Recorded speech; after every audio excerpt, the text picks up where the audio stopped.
men are allowed to marry for 4 women. And the second one is, how can you prove that Jesus was not crucified? Brother, there's two questions. Brother, are you a Christian? I am. Brother, there's two questions. That why does Islam permit a man to have up to 4 wives? Why does Islam permit a man to have more than 1 wife? And second question, how can you prove that Jesus Christ, peace be upon him, was not crucified? That Quran is the only religious book on the face of the earth which says marry only one.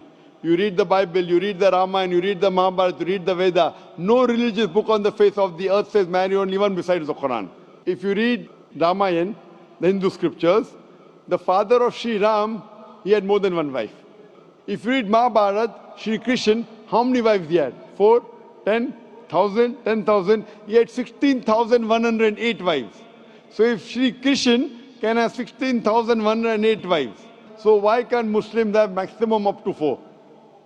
If you read the Old Testament, it says that Solomon, peace be upon him, had 700 wives. Abraham, peace be upon him, had 3 wives.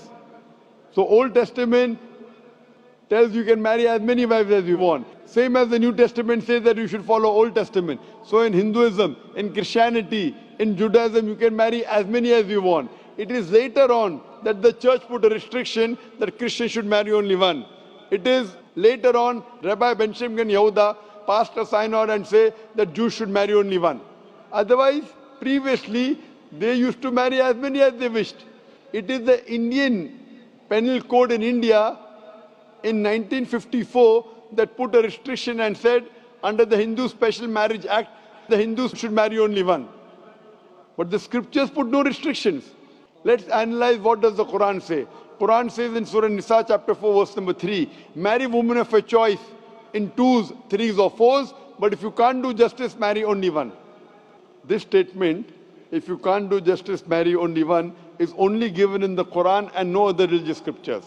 Let us analyze why does Quran give permission for the Muslim men to marry more than 1 woman, maximum 4. The reason is that by nature, male and female are born in equal proportion. But if you ask any pediatrician, he will tell you, the doctor of the children, that the female child is stronger than the male child in fighting germs and diseases. So you have more deaths among the male children as compared to female children. So in pediatric age itself, the females are more than the males. As life goes on, there is death due to wars, due to alcoholism, due to drug addiction, due to accident. In all these cases, more men are dying as compared to females. So today in the world, there are more females as compared to males. In few countries, like India and China, the female population is less than the male population because of female feticide and female infanticide. In India, according to a BBC report, every day more than 1,000 fetuses are being aborted after they are identified as females. If you multiply this figure by 365, you get a total of more than 1 million fetuses are being aborted every year in India after they are identified that they are females. According to the Tamil Nadu government hospital report, out of 10 females born alive, 4 are put to death. If you stop this evil practice of female feticide and female infanticide in India, even in India, the female population will become more than the male population. Even in China, if you stop this evil practice, the female population will become more than the male population. Today, if you analyze, in USA alone, there are 4.7 million females more than males. In UK alone, there are 1.2 million females more than males. In Germany alone, there are 1.6 million females more than males. In Russia alone, there are 10.6 million females more than males. And God alone knows that how many females are more than males throughout the world. If I agree with you that one man should only marry one woman, and suppose your sister happens to live in America, or suppose my sister happens to live in USA, and the market is saturated, every man has found a wife for himself, yet there will be 4.7 million females who will not find life partner. And if your sister happens to be one of them, or if my sister happens to be one of the 4.7 million females who have not found a life partner for themselves, the only option for them is that she either marries a man who already has a wife or becomes public property. Public property, such a harsh word. It is the most sophisticated word I can use. I cannot use a better word. You know, in America, today the statistics tell us, on average, a man has 8 different sexual partners before he settles down with one. Having mistresses in USA is very common. 5, 10, 20, 30, no problem. Having more than one legal wife, it doesn't go down their throat. When a woman is a mistress, she doesn't get her rights. She is dishonored. She is not treated well. In Islam, when a woman becomes the second wife, she gets her honor, she gets her right, she's treated well. Any modest woman, if you ask her, that would you prefer being a second wife of a man who's already married or become public property, they would opt for the first. So Islam has given permission for some men to have more than one wife to protect the modesty of the woman. Coming to your second question. Is it allowed for ladies to marry 4 men? Brother, you're asking counter question, the time is limited. You asked 2 questions, now you're asking a 3rd question. Are you convinced with the first answer? I'm convinced with the first one. MashaAllah, so you're convinced, okay.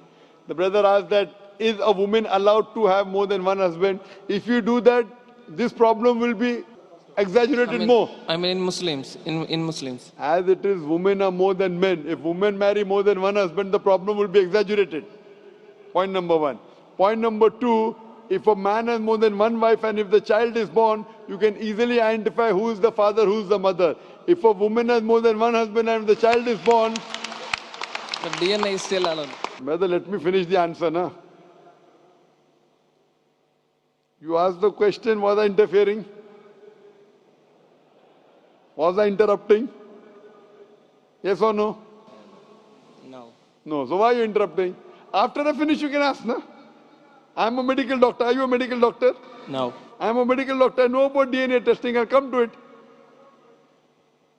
Once, if a woman has more than one husband, 2 husbands, and if a child is born, and if he goes to admit in the school, and if the question, who's your father, she'll have to give 2 names.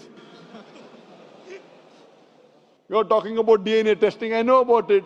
DNA testing is recent. Was DNA testing there 50 years back? Was it there?